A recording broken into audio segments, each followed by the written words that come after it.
Thanks to my fellow Senate netizens, Senators Booker and Franken and Sanders.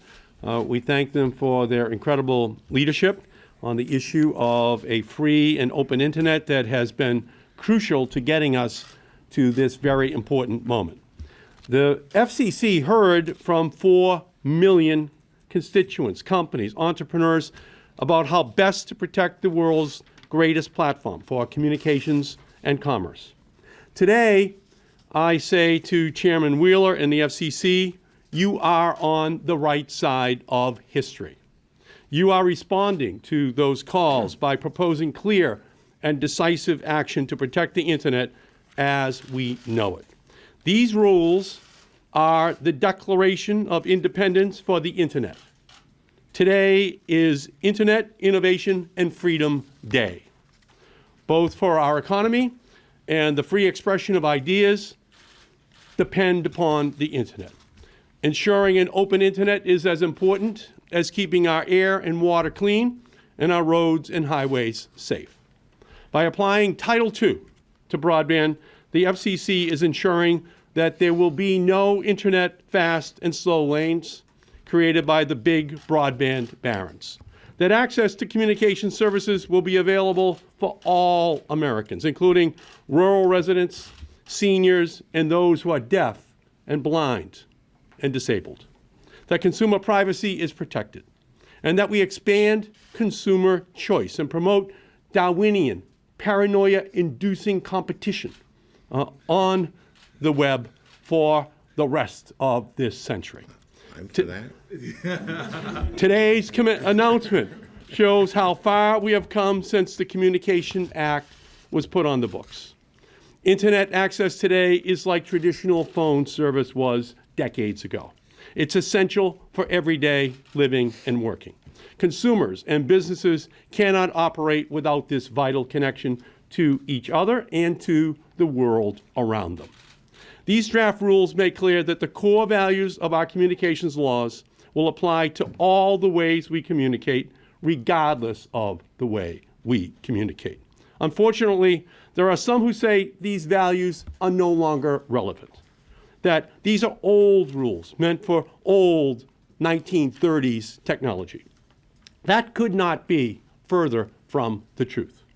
The original purposes of the 1934 Communications Act to encourage the deployment of communication services to all corners of the country and prohibit the phone company from denying service to any American apply just as much today as they did decades ago. After Congress passed the original Communications Constitution in 1934, we recognized over time that we had to change the rules because they had become havens for monopoly phone companies. We sought to break down the monopolies and to introduce competition into the communications marketplace. The time had arrived to move from analog to digital. The time had come to move from black rotary dial phones to iPhones. And so in 1996, we added new amendments to our existing Communications Bill of Rights. We passed a law that encouraged competition and promoted consumer choice, required that consumers' privacy be protected, and ensured that Americans with disabilities could fully participate in our society. In 2015, in our interconnected world, these principles are more important than ever before and more relevant than ever before.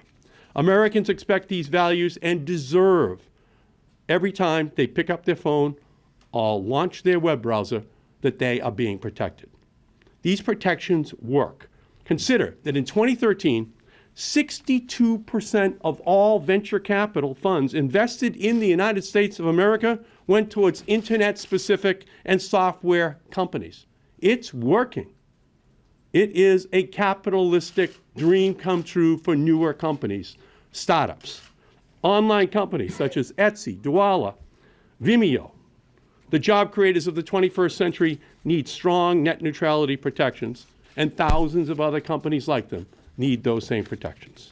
So today, by banning paid prioritization, blocking, and throttling, the FCC is applying the principles of non-discrimination to the broadband world and recognizing the next chapter in this history. Let's be clear, net neutrality is just a fancy word for non-discrimination.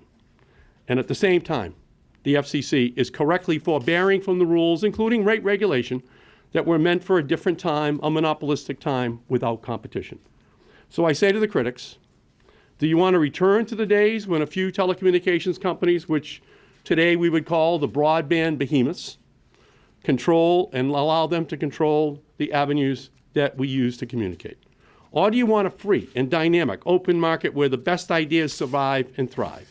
The choice is clear, and today the FCC made the right choice. There are likely still details that need to be worked out with the FCC's proposal, and I look forward to working with the Commission over the next 3 weeks to make sure that we get this right before the FCC votes on February 26.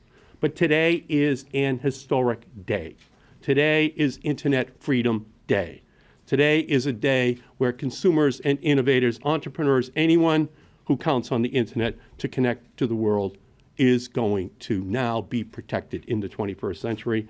Reclassifying broadband under Title II is a major victory for our economy, for our consumers, and for free expression of ideas.